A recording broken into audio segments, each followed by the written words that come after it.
So మేమందరం వచ్చేసాము మా ఇంటి దగ్గరలోని ఫేమస్ గుడికి, గుడిమల్లెం ఆలయానికి. సో ఈరోజు ఈ గుడికి వచ్చిన రీజన్ ఏంటంటే, ఈరోజు Venkatesh birthday. So special day కాబట్టి స్పెషల్ టెంపుల్‌కి వెళ్దామని మేమందరం రెడీ అయ్యి ఇక్కడికి వచ్చాము. యాక్చువల్‌గా ఏదో ఇంటి దగ్గర ఉండే చిన్న గుడికి వెళ్దామని అనుకున్నాము. బట్ మా మమ్మీ చెప్పారు దగ్గరలోనే గుడిమల్లెం టెంపుల్ ఉంది, చాలా ఫేమస్. ఎలాగో వెంకటేష్ బర్త్‌డే అంటున్నా కాబట్టి మనం అందరం కలిసి వెళ్ళి ఒకసారి దర్శనం చేసుకొద్దామని చెప్పి మా అందరిని ఇక్కడికి పిలుచుకొచ్చారు.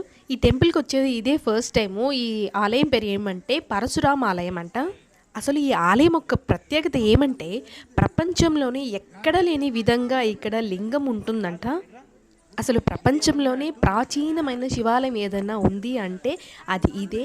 సో ఇంత ఫేమస్ టెంపుల్ని మేము వెంకటేష్ బర్త్డే రోజు వచ్చినందుకు మేమైతే చాలా హ్యాపీగా ఫీల్ అయ్యాము. గుడికి వచ్చేసరికి చాలా లేట్ అయిపోయింది. ఆల్మోస్ట్ 10:30 అయిపోయింది. మార్నింగే లేచి బ్రేక్ఫాస్ట్ ప్రిపేర్ చేసి పిల్లలకి తినిపించి ఇంకా వాళ్ళని రెడీ చేపించి మేము గుడికి వచ్చేసరికి 10:30 అయిపోయింది. సో ఎలాగో వీక్ డేస్లో వచ్చాం కాబట్టి ఇక్కడ జనాలు లేరు. వీకెండ్ అయితే చాలా జనాలు ఉంటుందని మా మమ్మీ చెప్తున్నారు. గుడిని చూస్తేనే తెలుస్తుంది కదా, చాలా ఓల్డ్ టెంపుల్గా ఉంది. సో స్టార్టింగే 2 సైడ్స్ గార్డెన్ ఉంది. సో గ్రీనరీ అయితే చాలా బాగుంది. ఇప్పుడు లోపలికి వెళ్ళి చూద్దాము. ఇలా గుడిలో ఎంటర్ అవ్వగానే మనకి స్టార్టింగే సూర్య భగవాన్ విగ్రహం కనిపిస్తుంది. ఇలా విగ్రహం కనిపించగానే మా తమ్ముడికి మా మమ్మీకి ఒక గొడవ. అది ఏంటంటే, సూర్య భగవాన్ని తండ్రి యముడా, లేకపోతే యముడికి తండ్రి సూర్య భగవాన్ అని చెప్పి వాళ్ళిద్దరికీ చాలాసేపు కన్వర్జేషన్ జరిగింది. సో ఈ క్వశ్చన్కి మీకు ఆన్సర్ తెలిసినట్టయితే నాకైతే కమెంట్ చేయండి, నేను తెలుసుకుంటాను. గర్భగుడిలో వెళ్లే ముందే ఇక్కడే అగరబత్తి, కర్పూరం వెలిగించి కొబ్బరికాయలను కొడుతున్నాము.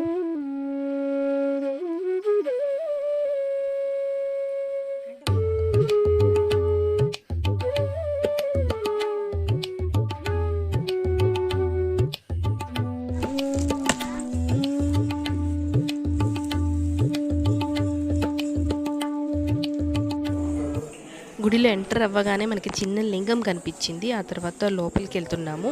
లోపల మొత్తం కూడా చీకటిగా ఉంది. ఎక్కడ కూడా ఒక కిటికీ ఉన్నట్టు కూడా అనిపించలేదు. నాకు తెలిసి మధ్యలో ఇక్కడ వాటర్ ఉంటుంది అనుకుంటాను. ప్రజెంట్ ఇక్కడైతే ఖాళీగా ఉంది. సో స్టార్టింగే మనకి ఇంకొక అమ్మవారు కూడా కనిపిస్తుంది. అసలే ఎండాకాలము, టైం 11 అవుతుంది. పిల్లలు వేసుకున్న డ్రెస్సులో చాలా ఇబ్బంది పడిపోతున్నారు. వాళ్ళకి ఒక్కొక్కవైపు మా బాబు అయితే అస్సలు ఉండట్లేదు. మా బాబుని ఎంత కాంప్రమైజ్ చేసినా కాసేపు ఉండరు, దేవుని చూసుకుని వెళ్ళిపోదామని ఎంత నచ్చ చెప్పినా వాడు ఉండట్లేదు.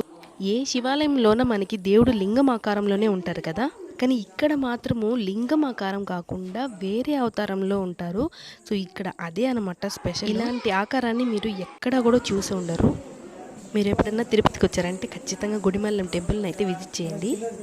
ఎలాగోలా ఒక కాసేపు అలా దేవుణ్ణి చూసుకొని బాబుని తీసుకొని నేను బయటకు వచ్చేసాను. మా మమ్మీ వాళ్ళు ఇంకా వెంకటేష్ దర్శనం చేసుకుని తీరిగ్గా బయటకు వచ్చారు. గుడిలోంచి బయటికి రాగానే చాలా పెద్ద బసవన్న కనిపించింది. చూడడానికి సేమ్ నందిలాగే ఉంది. సో మీరు కూడా తప్పకుండా తిరుపతి వచ్చారంటే గుడిమల్లెం టెంపుల్ని అయితే విజిట్ చేయండి. అలాగే నా వీడియోని లైక్ చేసి ఛానల్ని సబ్స్క్రైబ్ చేసుకోండి.